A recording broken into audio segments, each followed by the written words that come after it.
Le 15 août 1995, la famille Moreau, composée des parents Jean-Claude et Isabelle Moreau, ainsi que de leurs 3 enfants adolescents, Claire de 17 ans, Thomas de 15 ans et Émilie de 13 ans, disparut sans laisser de traces lors d'un voyage familial en voiture depuis Lyon vers les Alpes françaises, devenant l'une des affaires de famille disparues les plus déroutantes de l'histoire des Alpes de Haute-Provence. La famille avait quitté leur domicile lyonnais à 7 heures ce matin d'été, conduisant leur Renault Espace Bleu modèle 1993, entièrement équipé de provisions pour le camping, d'appareils photo pour capturer les paysages alpins spectaculaires,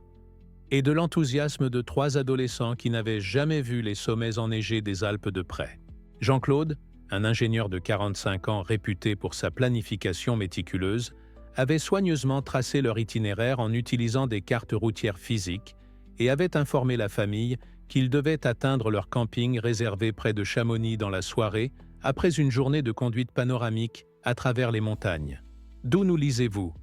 Partagez votre ville et votre pays dans les commentaires avant de continuer cette histoire. L'itinéraire planifié était classique et bien connu.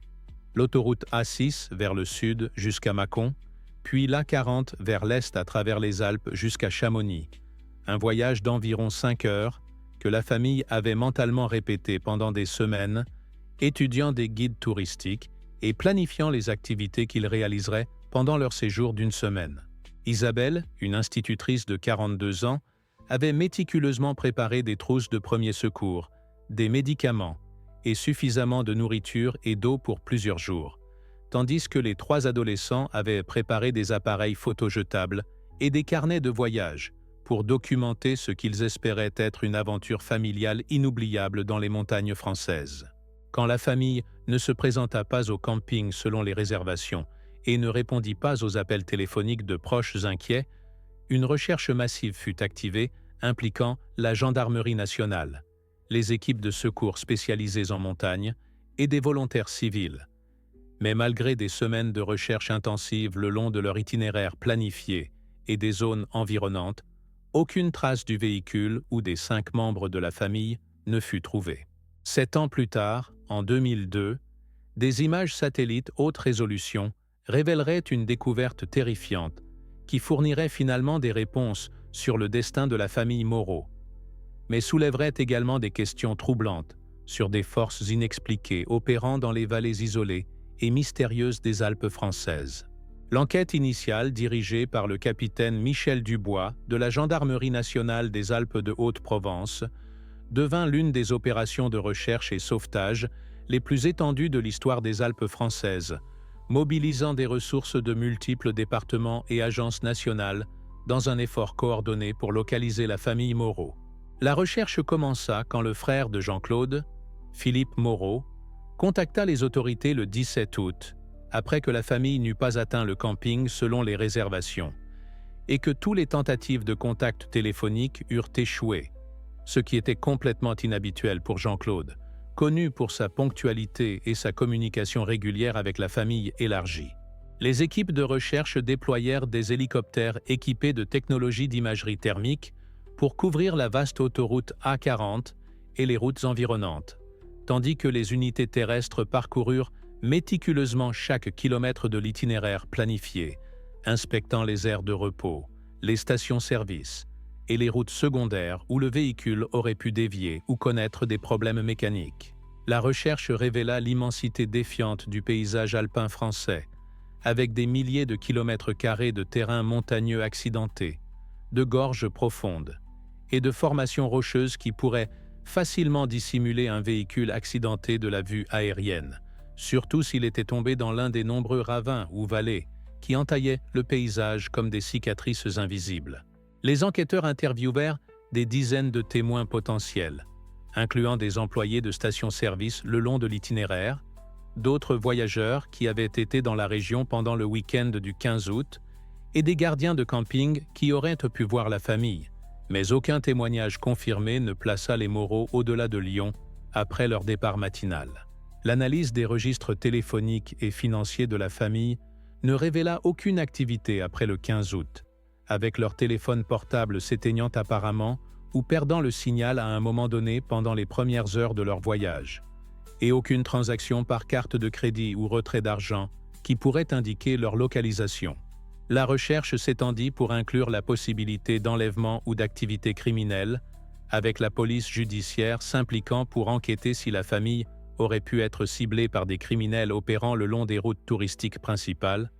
mais les antécédents de Jean-Claude et Isabelle ne révélèrent aucun ennemi, dette significative ou connexion avec des activités illégales qui auraient pu motiver un tel acte. La Renault Espace Bleu fut ajoutée aux bases de données nationales de véhicules volés et disparus, avec des alertes distribuées aux commissariats de police, centres de circulation et centres de services automobiles dans tout le sud-est de la France. Mais malgré la diffusion étendue, le véhicule ne fut jamais aperçu ou signalé par des citoyens. Alors que les semaines se transformaient en mois sans progrès, l'enquête commença à considérer la possibilité que la famille eût rencontré un type de désastre naturel catastrophique qui avait éliminé toute preuve de leur présence. Mais même cette théorie n'expliquait pas complètement comment 5 personnes et un véhicule pouvaient disparaître si complètement sur des routes touristiques bien fréquentées. Les 7 années qui suivirent la disparition de la famille Moreau furent marquées par la détermination inébranlable de la famille élargie à maintenir l'affaire dans la conscience publique, tout en luttant contre la tendance naturelle des autorités et des médias à passer à des cas plus récents et potentiellement résolubles. Philippe Moreau devint le porte-parole principal de la famille, organisant des recherches civiles annuelles chaque 15 août qui attiraient des centaines de volontaires de toute la France et des pays voisins, qui ratissaient les zones reculées des Alpes qui auraient pu être négligées pendant les recherches officielles originales. Les parents d'Isabelle, Henri et Marie Dubois, utilisèrent leurs économies de retraite pour embaucher des détectives privés et des experts en recherche et sauvetage, incluant des spécialistes qui utilisaient de nouvelles technologies comme des drones équipés de caméras haute résolution et des capteurs de détection de métaux pour explorer des zones inaccessibles aux équipes de recherche traditionnelles. La sœur de Jean-Claude, Sylvie Moreau-Martin, établit un site web dédié à l'affaire qui était régulièrement mis à jour avec de nouvelles informations, des photographies de la famille et des demandes d'aide du public, générant des centaines de pistes potentielles de personnes qui croyaient avoir vu le véhicule ou des membres de la famille dans divers départements, bien qu'aucune de ces pistes ne résultât en avancées concrètes. Pendant ces années, la famille reçut le soutien d'organisations nationales de personnes disparues, qui fournirent des ressources, de l'expertise et un soutien émotionnel, tandis que des programmes télévisés comme Perdu de vue et Témoin numéro 1 présentèrent l'affaire plusieurs fois, maintenant l'histoire dans l'attention nationale et générant une nouvelle activité de piste chaque fois que l'épisode était diffusé. Les 3 enfants Moreau auraient atteint l'âge adulte pendant ces années d'attente. Claire aurait eu 24 ans en 2002, Thomas 22 et Émilie 20. Et la famille élargie maintint l'espoir que s'ils avaient survécu à toute situation qui avait causé leur disparition initiale, ils pourraient éventuellement trouver des moyens de prendre contact ou de rentrer à la maison. L'enquête officielle resta techniquement active mais avec des ressources limitées, avec le capitaine Dubois révisant périodiquement l'affaire pour de nouvelles preuves ou technologies qui pourraient fournir de nouvelles pistes, mais sans développement significatif, pour justifier le renouvellement de recherches extensives et coûteuses. Les théories et spéculations abondèrent dans les forums Internet et groupes d'amateurs de mystères, avec certaines personnes suggérant une activité extraterrestre, des phénomènes paranormaux ou des portails dimensionnels, tandis que des explications plus conventionnelles se concentraient sur des accidents catastrophiques, une activité criminelle non détectée, ou la possibilité que la famille eût délibérément assumé de nouvelles identités pour des raisons inconnues. Alors que la technologie de cartographie satellite devint plus avancée et largement disponible à travers des services comme Google Earth, certains membres de la famille et volontaires dédiés commencèrent à utiliser ces outils pour examiner systématiquement le paysage alpin,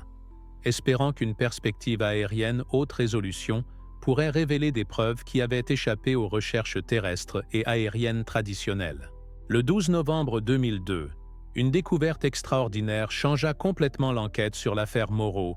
quand Dr Antoine Leclerc, un glaciologue de l'Université de Grenoble qui utilisait des images satellites haute résolution pour étudier les mouvements des glaciers alpins pour sa recherche doctorale, remarqua quelque chose d'inhabituel dans des images satellitaires d'une zone reculée approximativement 80 km au sud-est de l'itinéraire planifié de la famille. Dr Leclerc, qui avait suivi l'affaire Moreau pendant des années et savait que de nombreux volontaires utilisaient la technologie satellite pour chercher des indices, pensa initialement qu'il avait trouvé simplement un autre affleurement rocheux ou une formation géologique naturelle, mais un examen plus proche révéla ce qui semblait être la forme rectangulaire distinctive d'un véhicule, partiellement enterré dans la neige et les débris, au fond d'un ravin profond qui aurait été complètement invisible depuis les routes ou les voies de vol normales. Les coordonnées de l'objet mystérieux le plaçaient dans une région extrêmement reculée des Alpes françaises, qui était rarement visitée même par des randonneurs expérimentés ou des alpinistes. Une zone caractérisée par un terrain traître, des avalanches saisonnières et des formations rocheuses qui créaient un labyrinthe naturel où quelqu'un pourrait facilement se perdre sans les outils de navigation appropriés. Dr Leclerc contacta immédiatement à la fois les autorités et la famille Moreau, partageant les coordonnées exactes et des captures d'écran haute résolution qui montraient l'objet anormal qui mesurait approximativement la bonne taille pour être un monospace et était positionné d'une manière qui suggérait qu'il était tombé dans le ravin pendant un événement d'avalanche alpine. La zone où l'objet fut découvert était à plus de 40 km de toute route pavée et nécessitait des véhicules 4WD spécialisés et une navigation GPS pour y accéder, expliquant pourquoi elle était restée non découverte pendant plus de 7 ans, malgré les recherches extensives, qui s'étaient concentrées sur des routes plus accessibles et probables. Le capitaine Dubois coordonna immédiatement avec des équipes de recherche et sauvetage spécialisées en montagne et du personnel du département pour organiser une expédition aux coordonnées identifiées, utilisant des véhicules tout-terrain et de l'équipement d'excavation pour accéder au site reculé et déterminer si l'objet vu dans les images satellites était effectivement la Renault Espace disparue de la famille Moreau. La logistique d'atteindre le site nécessita une planification soigneuse due aux conditions alpines extrêmes, au manque de routes et au potentiel d'avalanche qui pourrait rendre la zone inaccessible ou dangereuse pour les équipes de sauvetage. Mais la possibilité de finalement trouver des réponses après 7 ans de recherche rendit les risques acceptables pour tous les impliqués. Le 20 novembre 2002, l'expédition de récupération atteignit le site reculé identifié dans les images satellites et confirma la découverte la plus significative de l'affaire Moreau. La Renault Espace Bleu, de la famille, partiellement enterrée, mais remarquablement intacte, qui contenait des preuves préservées qui révéleraient finalement la séquence d'événements qui avait mené à la disparition de la famille 7 ans auparavant. Docteur Catherine Durand, l'anthropologue médico-légal principal assigné au site, détermina que le véhicule était tombé dans le ravin pendant une avalanche massive qui s'était produite pendant la tempête du 15-16 août 1995, un événement météorologique qui avait été documenté par Météo France, mais dont les effets localisés dans cette zone reculée n'avaient jamais été complètement catalogués. Les restes des 5 membres de la famille furent trouvés dans et autour du véhicule, avec des preuves médico-légales indiquant qu'ils avaient survécu à l'avalanche initiale, mais étaient restés bloqués dans la zone reculée sans moyen de communication ou d'évasion, succombant finalement à l'exposition, à l'hypothermie et aux rigueurs extrêmes de l'environnement alpin pendant une période de plusieurs semaines. L'analyse du véhicule révéla que la famille avait pris une sortie incorrecte ou avait suivi des panneaux routiers mal marqués qui les avaient menés progressivement plus profondément dans les montagnes, loin de leur itinéraire planifié vers Chamonix, jusqu'à ce qu'ils se trouvent sur des routes de terre primitives, qui se terminaient finalement dans le ravin, où ils furent pris par l'avalanche soudaine. Les objets personnels trouvés dans le véhicule incluaient les appareils photojetables des adolescents, qui, quand ils furent développés, révélèrent des photographies déchirantes de leur dernière aventure familiale, montrant leur transition de l'excitation et du plaisir à la préoccupation croissante, quand ils réalisèrent qu'ils étaient allés perdus dans un terrain de plus en plus hostile. Le carnet de voyage de Claire, préservé dans un sac imperméable, documenta les tentatives désespérées de la famille de naviguer de retour vers la civilisation en utilisant une carte et une boussole après que leurs téléphones portables eurent perdu le signal, ainsi que leurs efforts pour rationner la nourriture et l'eau quand ils réalisèrent qu'ils pourraient être bloqués pour une période prolongée. Les entrées du carnet décrivaient comment Jean-Claude avait fait de multiples tentatives de marcher vers la civilisation pour chercher de l'aide, tandis qu'Isabelle restait avec les enfants pour conserver les ressources et maintenir le moral. Mais les rigueurs de la montagne et les distances impliquées avaient rendu ces efforts futiles. L'analyse météorologique confirma que l'avalanche qui avait piégé la famille avait fait partie d'un système de tempêtes inhabituellement sévère qui avait affecté la région pendant le week-end du 15 août, avec des chutes de neige précoces qui avaient déstabilisé les pentes de montagne et créé des conditions d'avalanche mortelles qui avaient balayé tout sur leur passage, incluant le véhicule de la famille et tout espoir d'évasion immédiate. La récupération de la famille Moreau et l'analyse subséquente de leur épreuve finale fournirent une clôture douloureuse mais nécessaire à la famille élargie, tout en révélant les tragédies cachées qui pouvaient guetter les voyageurs non préparés, dans les montagnes apparemment paisibles mais dangereuses des Alpes françaises. L'analyse médico-légale détermina que Jean-Claude et Isabelle avaient survécu approximativement 4 semaines après l'avalanche initiale, ayant réussi à établir un abri temporaire et à rationner leurs provisions limitées tout en gardant l'espoir d'un sauvetage. Mais les températures extrêmes, le manque d'eau adéquate et l'impossibilité de signaler leur emplacement aux avions de recherche qui passaient avaient finalement vaincu même leurs meilleurs efforts de survie. Les 3 adolescents avaient montré une résilience remarquable, étant donné leur âge, avec des preuves suggérant que leurs parents avaient sacrifié leur propre ration pour étendre les chances de survie de leurs enfants. Mais même ces efforts héroïques n'avaient pu surmonter les réalités impitoyables de l'environnement alpin et leur isolement de toute possibilité de sauvetage. Les dernières entrées dans le carnet de Claire, écrites avec une écriture de plus en plus faible, exprimaient l'amour pour leur famille élargie, la gratitude pour la vie qu'ils avaient eue ensemble, et l'espoir qu'un jour ils seraient trouvés pour que leurs proches puissent avoir des réponses et trouver la paix. Philippe Moreau et le reste de la famille élargie exprimèrent des émotions mélangées, en recevant finalement les réponses qu'ils avaient cherchées pendant 7 ans. La dévastation de confirmer les morts de leurs proches, mais aussi le soulagement de pouvoir finalement honorer leur mémoire appropriément et trouver une forme de clôture après plus d'une décennie d'incertitudes torturantes. La découverte inspira des changements significatifs dans les protocoles de recherche et sauvetage dans les Alpes françaises, avec les autorités reconnaissant que les recherches traditionnelles avaient été inadéquates pour couvrir la vaste étendue de la montagne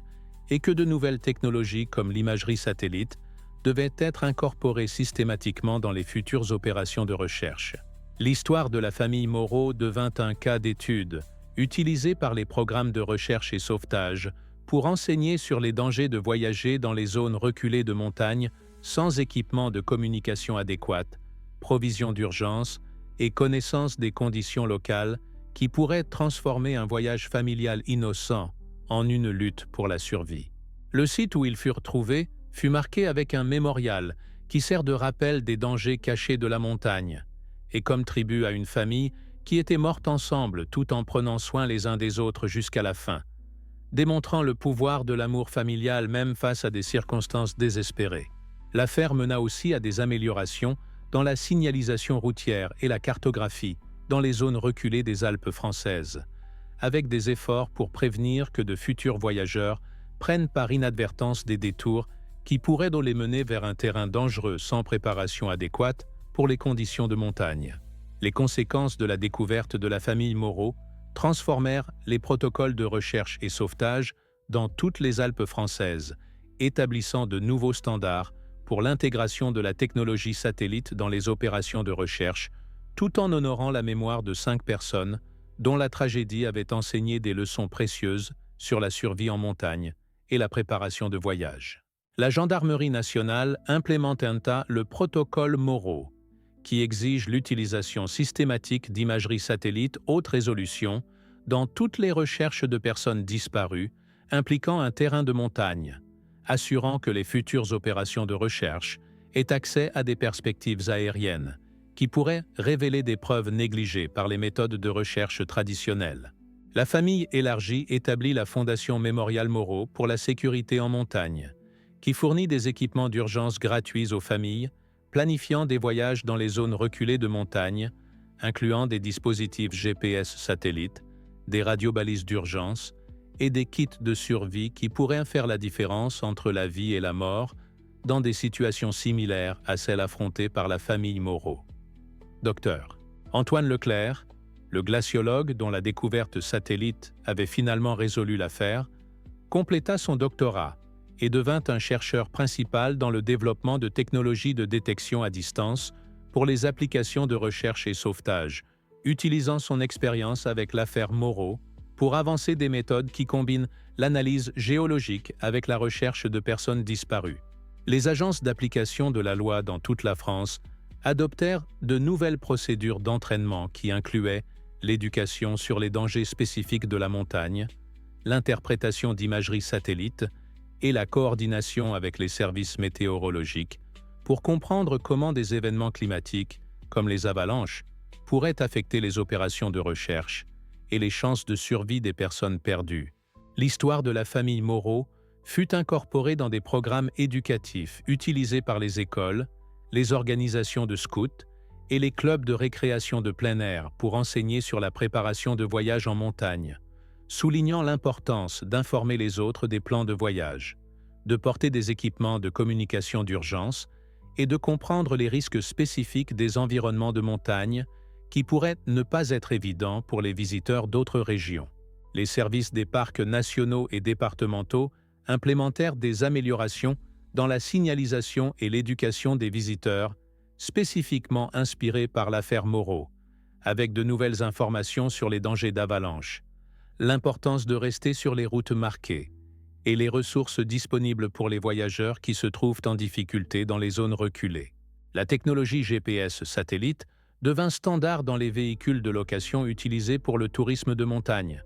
avec des entreprises implémentant des systèmes de suivi qui pourraient alerter les autorités si un véhicule déviait significativement des routes sûres ou s'arrêtait dans des zones reculées pour des périodes prolongées. Les universités à travers la France établirent des programmes de recherche qui utilisaient l'affaire Moreau comme point de départ pour étudier l'intersection entre la technologie, la recherche et le sauvetage, et la survie humaine dans les environnements extrêmes, générant de nouvelles connaissances qui bénéficièrent à de multiples domaines d'études. Une décennie après la découverte qui avait finalement résolu l'affaire Moreau, l'impact de leur histoire continuait d'influencer les pratiques de sécurité et la technologie de recherche dans toute la France, tandis que leur mémoire servait de rappel puissant à la fois de la beauté et des dangers des paysages alpins français. La Fondation Mémorial Moreau avait grandi pour devenir une organisation nationale qui opérait des programmes d'éducation sur la sécurité en montagne dans 15 départements français,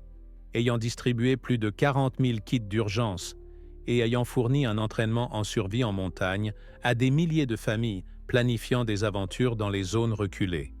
Docteur Antoine Leclerc avait établi l'Institut Moreau pour la technologie de recherche et sauvetage à l'Université de Grenoble, où les chercheurs développaient continuellement de nouvelles méthodes pour utiliser l'intelligence artificielle, l'apprentissage automatique et l'analyse d'imagerie satellite pour localiser les personnes disparues dans un terrain difficile plus rapidement et efficacement que jamais auparavant. Les avancées technologiques inspirées par l'affaire avaient résulté dans le développement de drones spécialisés capables d'opérer dans des conditions extrêmes de montagne,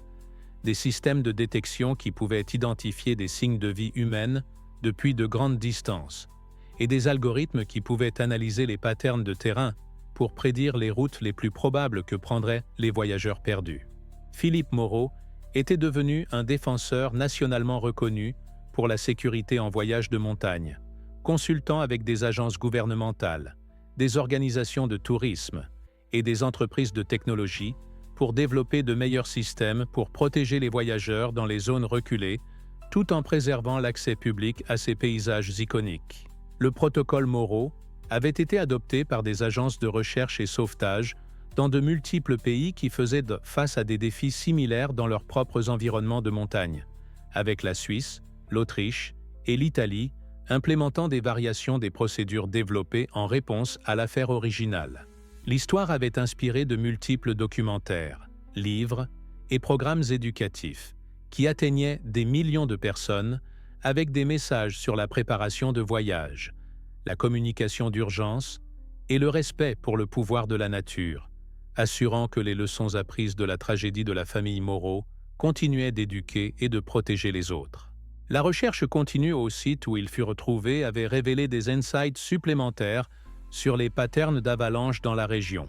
menant à de meilleurs systèmes de prédiction et d'alerte, qui pourraient le prévenir que de futurs voyageurs soient pris par des conditions météorologiques dangereuses, similaires à celles qui avaient réclamé les vies de la famille Moreau.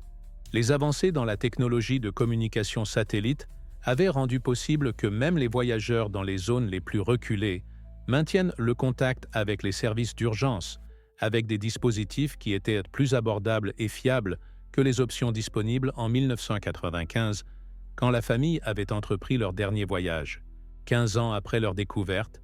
Jean-Claude, Isabelle, Claire, Thomas et Émilie Moreau sont rappelés non seulement comme victimes d'une tragédie de montagne, mais comme catalyseurs pour des avancées en sécurité de voyage et technologie de recherche, qui ont sauvé d'innombrables vies de familles qui s'aventurent dans les paysages reculés de France. Leurs noms apparaissent sur la législation de sécurité en voyage dans de multiples départements français, sur des systèmes de technologie implémentés dans des milliers de véhicules récréatifs, et dans des programmes d'entraînement qui ont éduqué des centaines de milliers de personnes sur la navigation sûre et la survie en montagne. La Fondation Mémorial Moreau avait évolué en une organisation internationale qui opérait avec un budget annuel de plus de 20 millions d'euros, finançant la recherche en technologie de recherche et sauvetage, fournissant des ressources pour les familles affectées par des tragédies de voyage, et plaidant pour des politiques gouvernementales qui équilibraient l'accès récréatif avec la sécurité publique. Philippe Moreau avait trouvé un but en transformant sa perte personnelle en une mission de vie dédiée à prévenir que d'autres familles expérimentent des tragédies similaires, recevant une reconnaissance nationale pour son travail en sécurité de voyage et éducation sur la survie. L'Institut Moreau était devenu un centre de recherche leader mondial dans les applications de technologies satellites pour la recherche et le sauvetage, avec des diplômés travaillant dans des agences d'application de la loi, des organisations de réponse d'urgence et des entreprises de technologie dans le monde entier. Les améliorations dans la signalisation routière, la cartographie GPS et les systèmes d'alerte d'urgence implémentés en réponse à l'affaire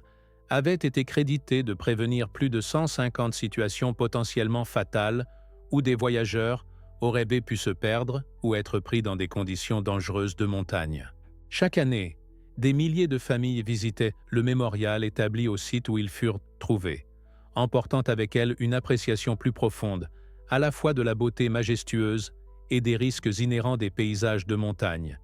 et un engagement renouvelé avec la préparation et la précaution responsable. L'affaire avait inspiré une génération complète de chercheurs, technologues et professionnels de sécurité qui dédièrent leurs carrières à développer des systèmes de plus en plus sophistiqués pour protéger les personnes qui s'aventuraient dans des environnements reculés et potentiellement dangereux. Les photographies finales prises par la famille, développées de leurs appareils photo jetables, étaient devenues des rappels puissants de l'importance de communiquer les plans de voyage, de porter des équipements d'urgence et de comprendre que même les aventures familiales les plus innocentes pourraient se transformer en situation de survie si les précautions appropriées n'étaient pas prises. Aujourd'hui, plus de 2 décennies après que la famille Moreau ait entrepris leur dernier voyage ensemble vers les Alpes, leur héritage vit dans chaque dispositif GPS qui guide une famille de retour vers la sécurité, chaque kit d'urgence qui sauve des vies en montagne, et chaque système satellite qui localise des voyageurs perdus avant qu'il ne soit trop tard. Les technologies avancées inspirées par leur affaire ont évolué vers des systèmes d'intelligence artificielle qui peuvent prédire les patterns de mouvement de personnes perdues,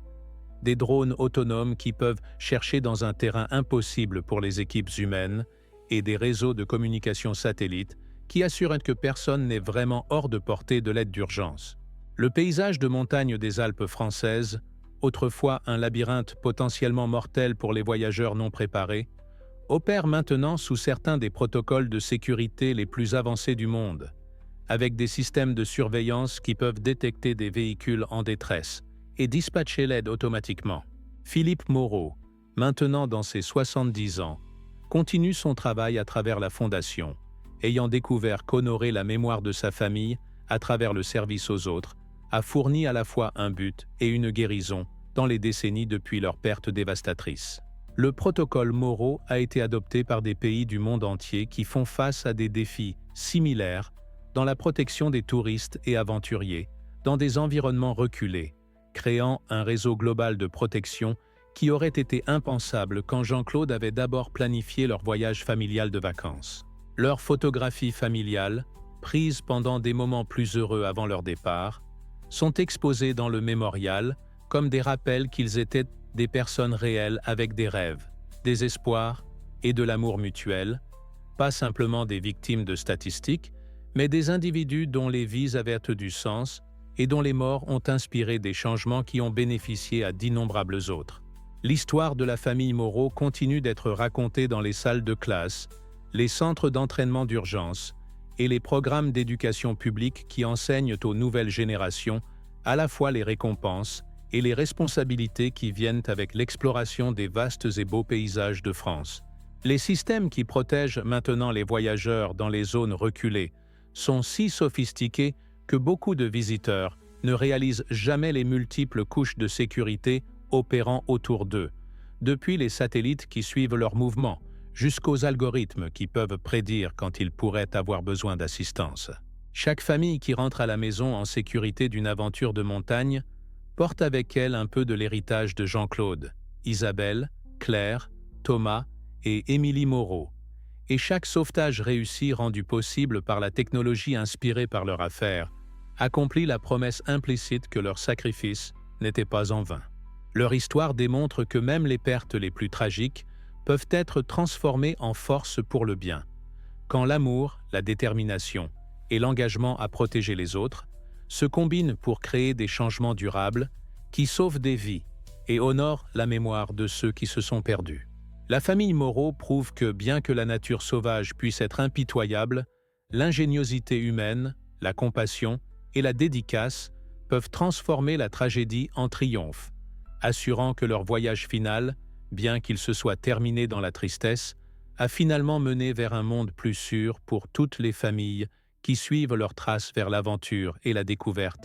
dans les magnifiques mais exigeants paysages naturels de France